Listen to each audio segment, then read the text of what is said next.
Matapos lapitan ni Ignet si Irene, hindi naman nagpadala si Irene sa kakaibang pressure na dala ni Ignet. Samantala, nang dahil hindi ito ang inaasahan ni Amira na mangyari, laking pagtataka niya kung bakit si Irene ang nilapitan ni Ignet at hindi si Ilya.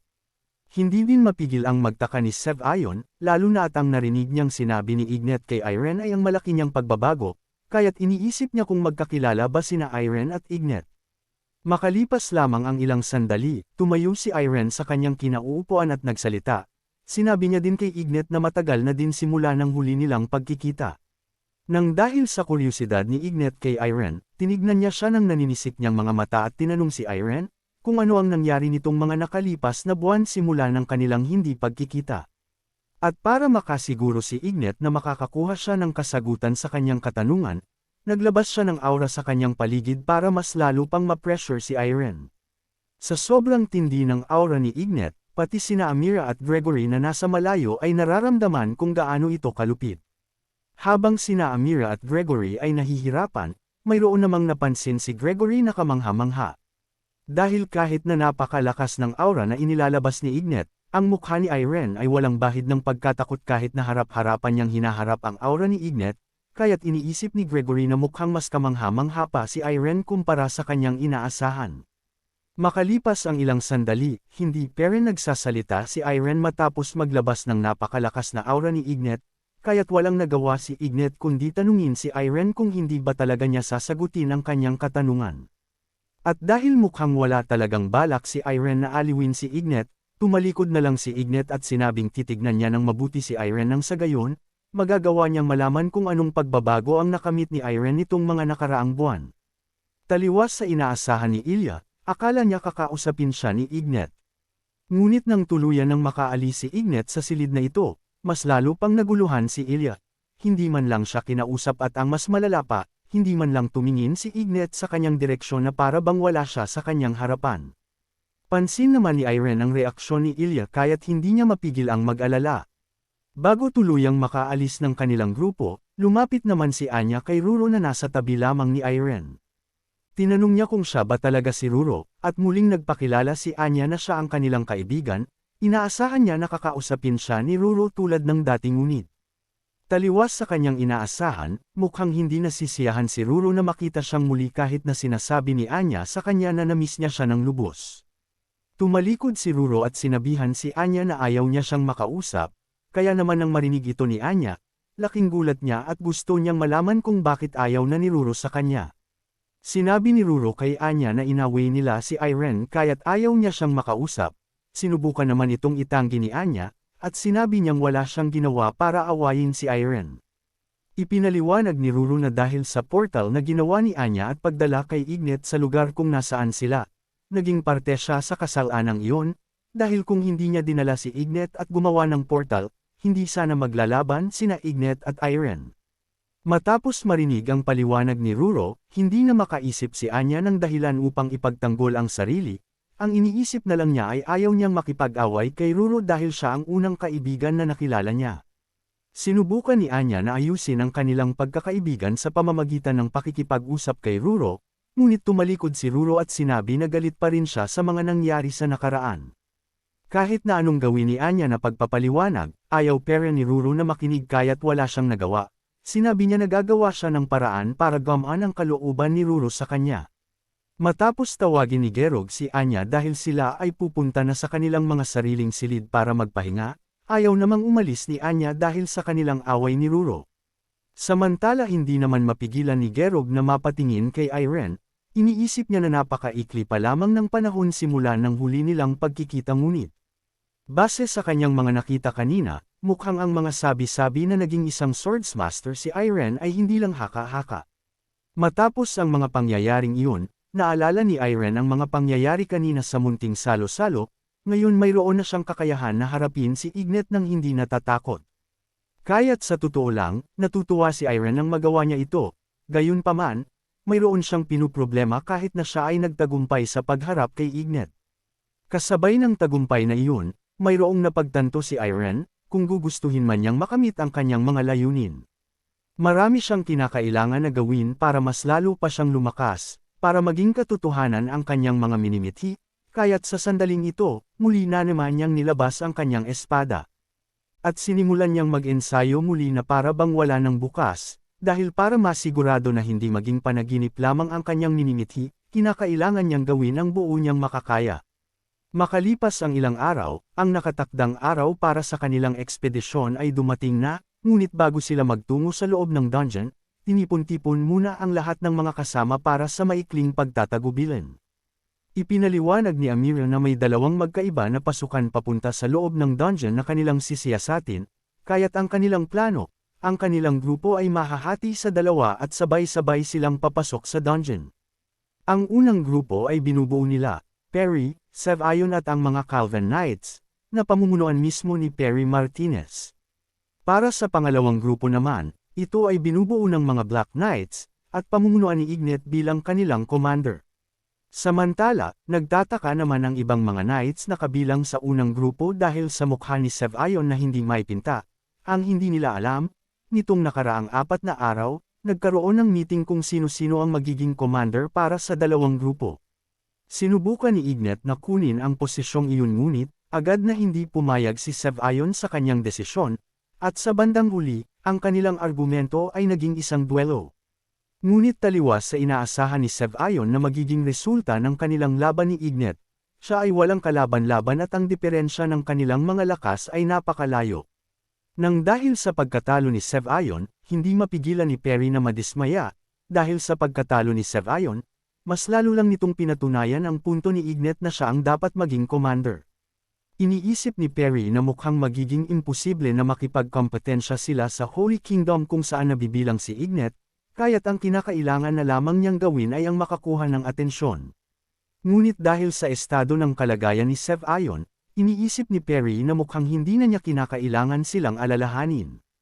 Gayunpaman, mayroon pa rin siyang kinakailangan na bantayan, at yun ay ang mga mersenaryo na kabilang sa Calben.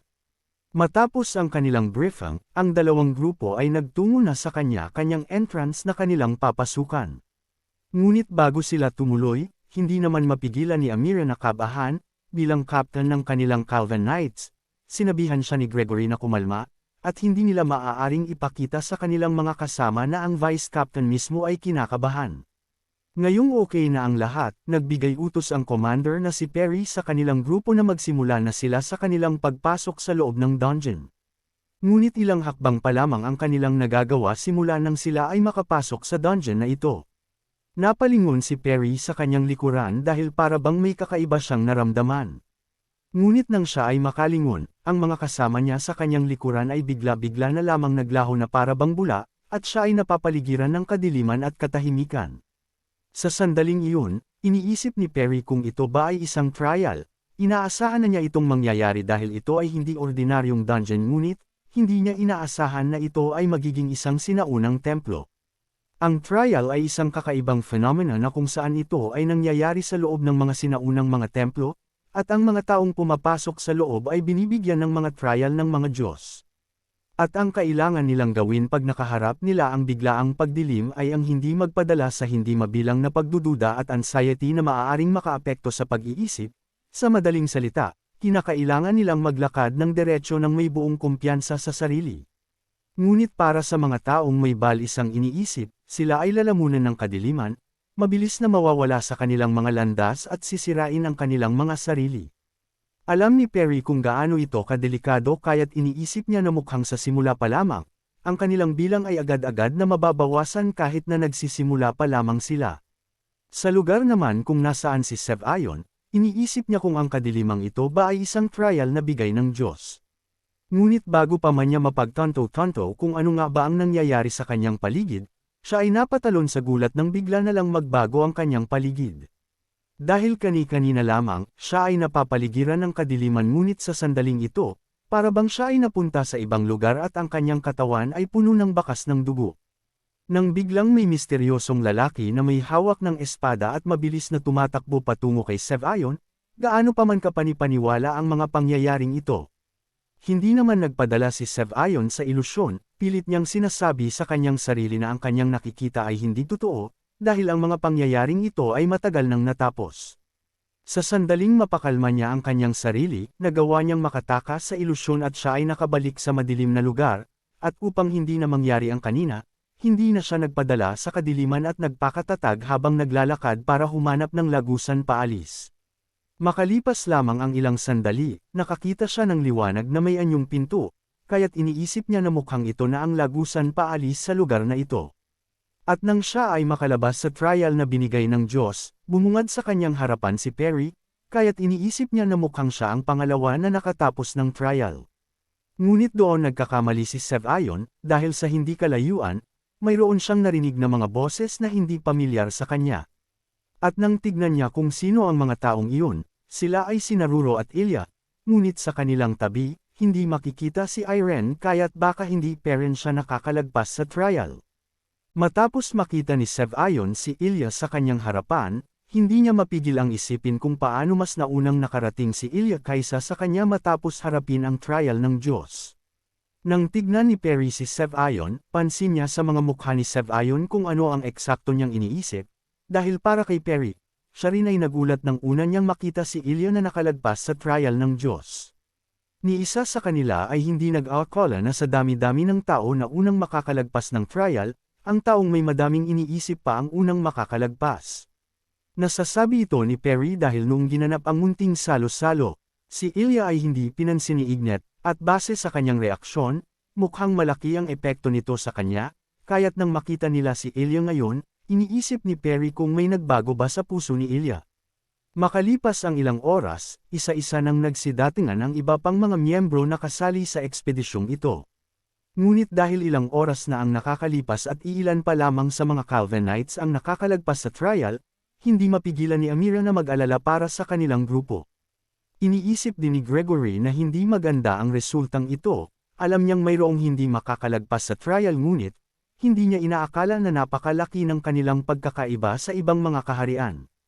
Gayunpaman, ang pinaka-nakakagulat para kay Gregory ay si Irene, dahil ilang oras na ang nakakalipas ngunit hindi pa rin niya siya nakikita, akala ni Gregory, si Irene ang unang makakalagpas sa trial na ito.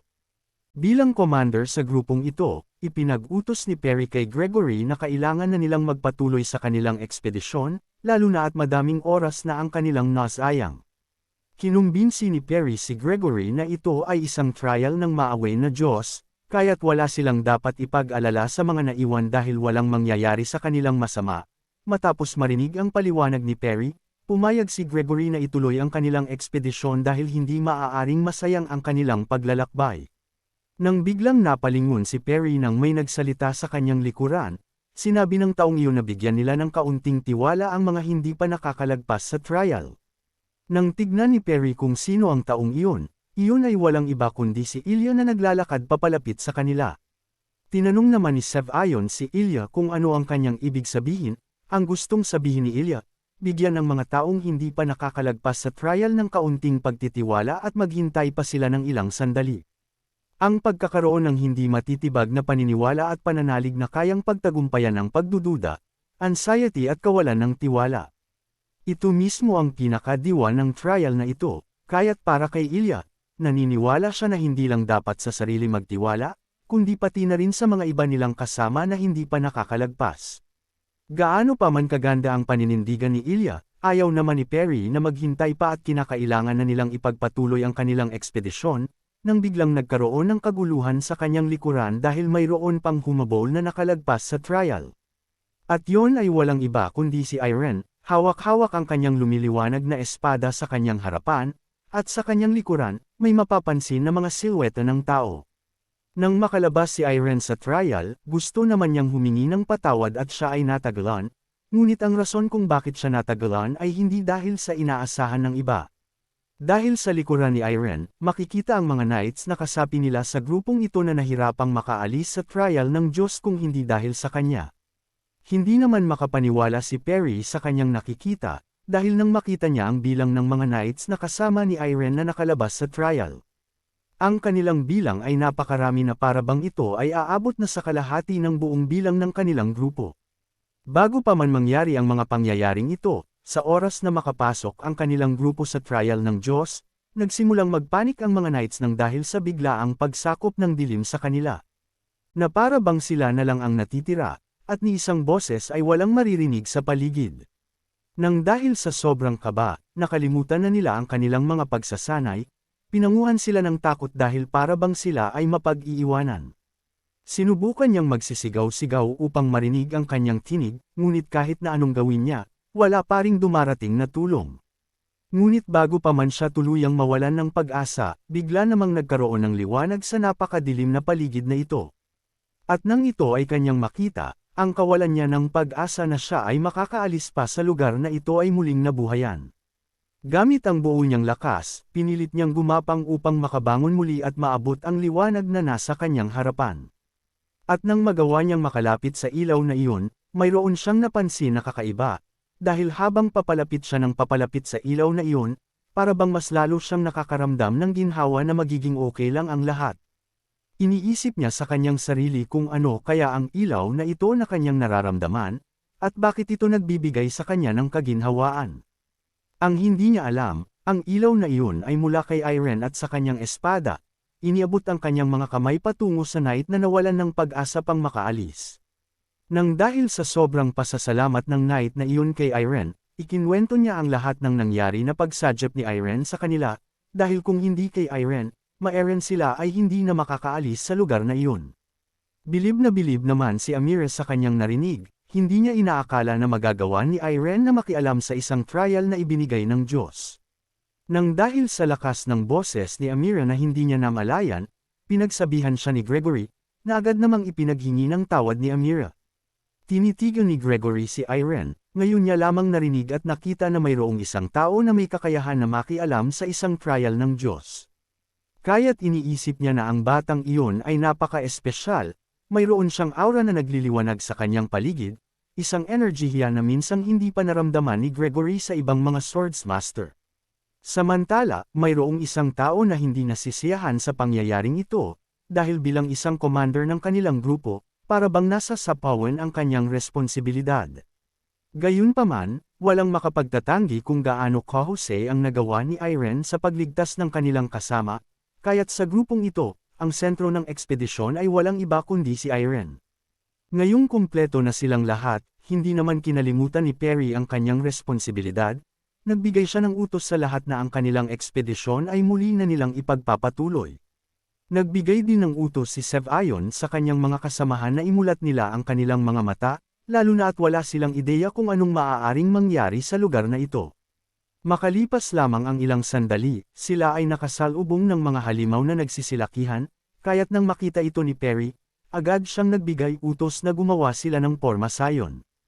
Kasama ang mga mage niyang kasapi, inutusan niya sila na unahin ang mga golem na nasa bandang harapan, kaya't sa sandalan iyon, bawat isa sa mga mage ay gumamit ng magic nila para patamaan ang kalaban. Nagbuga ng napakainit na apoy ang kanilang mga magic patungo sa mga golem, ngunit dahil sa tibay na dala ng mga golem na ito, hindi ito sapat para mapatamba sila ng ganun kadali. Kaya't bago pa man tuluyang makalapit ang mga golem, pinitik ni Perry ang kanyang mga daliri at sa sandaling iyon, gumamit muli siya ng magic. Matapos niyang mahulma ang magic na iyon, ito ay kanyang pinalipad patungo sa mga golem. At ang kanyang pinuntirya ay ang kahinaan ng mga ito, nang sa gayon, magagawa niya silang matalo nang hindi na mahihirapan pa. Hindi lang si Perry ang nagpasikat, dahil para makaabot sila ng mabilis sa sentro ng dungeon na ito. Kumilos din si Sev ayon at kanyang pinagpapaslang ang mga golem, gamit lamang ang isang pag-atake sa kahinaan ng mga halimaw na ito, nagawa niya itong sugpuin ng ganun kadali. Ngayong alam na nila ang kahinaan ng kanilang kalaban, ipinaalam ni Sev ayon sa kanyang mga kasamahan na puntiryahin ang kahinaan ng mga ito, ang pulang core sa ulo ng mga golem para madali nila silang matalo. Hindi naman nagpahuli ang ating bida na sina Irene at Ilya, isa-isa silang nagsagawa ng kanilang mga pag-atake, at kanilang natalo ang mga golem sa pamamagitan ng pagpuntirya sa kahinaan ng mga ito. Makalipas ang ilang sandali, sila ay nagtagumpay na rin sa wakas sa pagpaksa ng huling golem sa silid na ito. Bago pa man sila magpatuloy muli sa kanilang ekspedisyon, bilang commander, kinamusta ni Perry ang kalagayan ng kanyang mga kasama, at sa sandaling malaman niya na walang problema. Nagbigay siya ng utos na maaari na nilang ipagpatuloy ang kanilang paglalakad palalim ng dungeon. Nagawa nilang magtagumpay na hindi magkaroon ng problema matapos ang sunod-sunod na laban ngunit, hindi mapalagay si Perry na para bang may mali, dahil nakakaramdam siya ng kakaiba. Mukhang tama naman ang hinala ni Perry, dahil wala pang ilang segundo matapos niyang makaramdam ng kakaiba, siya ay napahinto sa kanyang kinatatayuan dahil sa karumal-dumal na lugar na kanyang nakita. Sa kanilang harapan, bumungad sa kanila ang hindi mabilang na buto ng mga tao. Ngunit hindi lang iyon, dahil ang mga bungo na ito ay pinagpatong-patong para makagawa ng pundasyon ng lugar na ito, at sa bandang gitna, may plataporma na sobrang nakakatakot na nakapagbibigay tindig balahibo. Pati sina Amira at Gregory ay gulat na gulat sa kanilang nakikita, may kaedad na si Gregory ngunit, ito pa lamang ang unang beses niyang makakita ng ganito. Pati sina Irene at Ilya ay hindi mapalagay sa kanilang nakikita, hindi nila inaasahan na ganito ang kanilang makikita sa loob ng dungeon na ito. Ang mga knights kanina na punong-puno na ng kumpiyansa dahil sa pagsadyap ni Irene sa kanila ay muling binalot ng takot, ngunit kumpara kanina, ito ay mas malala dahil ang kanilang nasa harapan ay hindi na isang ilusyon. Napansin ni Sev-Ayon ang kalagayan ng kanyang mga kasama, kaya't sa sandaling iyon, sumigaw siya sa kanila at sinabihan silang huwag magpadala sa takot sa kanilang nakikita. Ngunit hindi pa dito nagtatapos ang kanilang problema, dahil matapos magsalita ni Sev-Ayon, bigla-bigla na lang silang may narinig na nakakatakot na tawa sa paligid, na nag-iwan kay Sev-Ayon ng takot. Mula sa gitna kung nasaan ang plataporma, bigla na lang nagkaroon ng kakaibang enerhiya na namumuo, enerhiyang maituturing na napakasama. At makalipas lamang ang ilang sandali, ang enerhiyang iyon ay unti-unting nabuo at naging isang portal, ngunit kumpara sa portal ni Anya, ramdam nila na ang lalabas sa portal na ito ay isang napakadelikadong nilalang. Gamit ang mahabang mga daliri at kuko, nagsimulang lumitaw ang kakaibang nilalang na ito gamit ang lumitaw na portal. Matapos nilang makita ang pagkakakilanlan ng nilalang na ito, ang mga reaksyon ni Perry at Sev-Ayon ay hindi maipinta sa sobrang hindi makapaniwala sa nangyayari sa sandaling ito. Dahil matapos lumitaw ng tuluyan ang nilalang na ito, alam na nila kung gaano ito kadelikado para sa kanila. Ang nilalang na iyon ay walang iba kundi ang Clown Demon, ngumiti ito at biglang tumawa, pinasalamatan niya ang grupo ng mga taong ito dahil mukhang hindi na niya kinakailangan pang lumabas pa, kaya't bilang kabayaran, bibigyan niya sila ng regalo, at iyon ay walang iba kundi kamatayan. Samantala, taliwas sa reaksyon ni Perry at Sev-Ayon, mas nangingibabaw ang galit ni Irene, lalo na at muli niyang nakita na naman ang Clown Demon na ito matapos siyang pahirapan sa nakaraan niyang buhay. Salamat sa panunood ng video. Kung nagustuhan mong manood ng mga Tagalog manhwa recap, huwag kalimutan mag-like, share and subscribe para sa susunod pang mga video.